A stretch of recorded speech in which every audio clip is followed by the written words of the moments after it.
guys! Thanks for kicking it with Kerry. I wish I could say I thought of that name, but I didn't. It's my guys, TJ and Dylan. They like that name, and I like it too, because we're going to have a good time today. So thanks for joining me at Kicking It with Kerry. And my team, the guys I was just talking to you about, they're going to ask me some questions, and I hope I'll give you answers that you can use to inspire you, to encourage you, to help you get out of the house.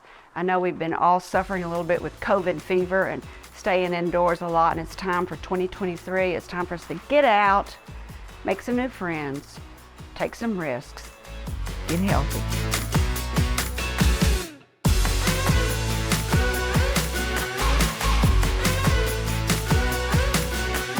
What you got? Y'all got questions for me today? Yes, ma'am. So our first question is going to be, if you could have a sit-down interview and lunch with any CEO in the world, who would you choose and why? That is so easy, and I know my answer is going to be controversial, but it's Elon Musk. He has changed everything we do and the way we do it in this life in the United States and really worldwide. I don't know if everybody knows, but he was one of the founders of PayPal, which changed banking for the world.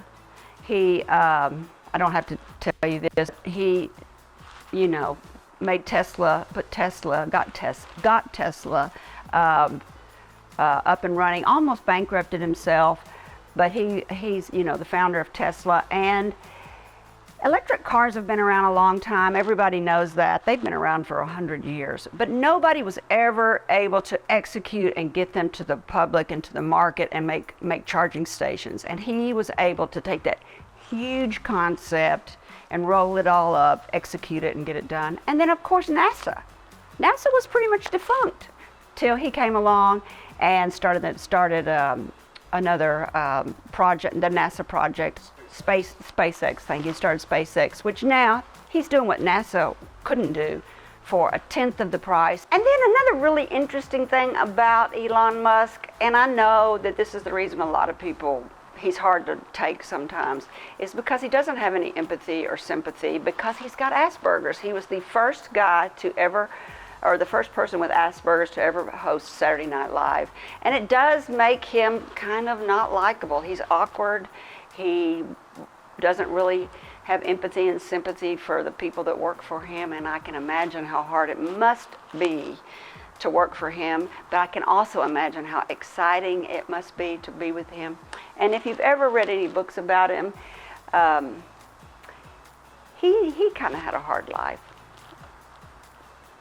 So if I could sit down and have dinner with anybody, it would be Elon Musk. In fact, it's funny that y'all should ask me that question, because on the way to work today, I was thinking, who would I really like to interview on Up in Your Business?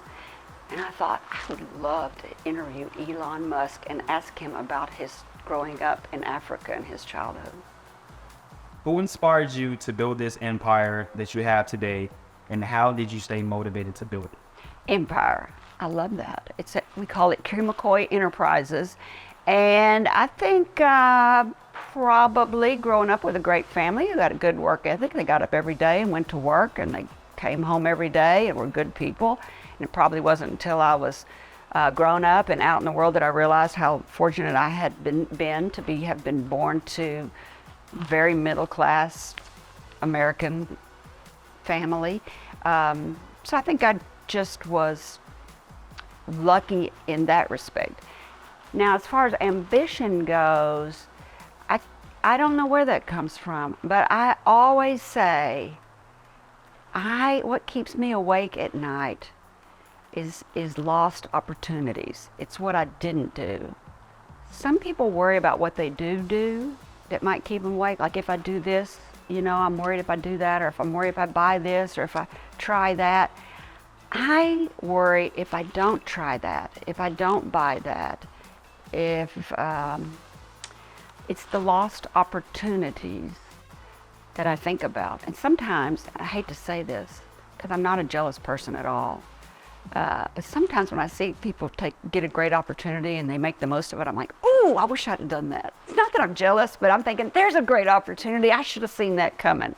So for 2023, I want to wish everybody a very happy and safe 2023 and a prosperous one for everybody. I have a really great feeling about this coming year. And I think that America is just going to get better and better as we come together as a nation. And I think opportunities are going to be there for everybody. I want to encourage everybody to get up and get out every day. You just have to put one foot in front of the other every day. It doesn't have to be a big step. It's just a little step. I'm talking about go to the grocery store every day.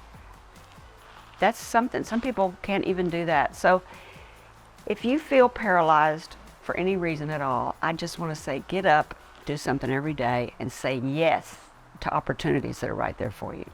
Thanks for kicking it with Kerry McCoy, and I'll see you next time on Kicking It with Kerry.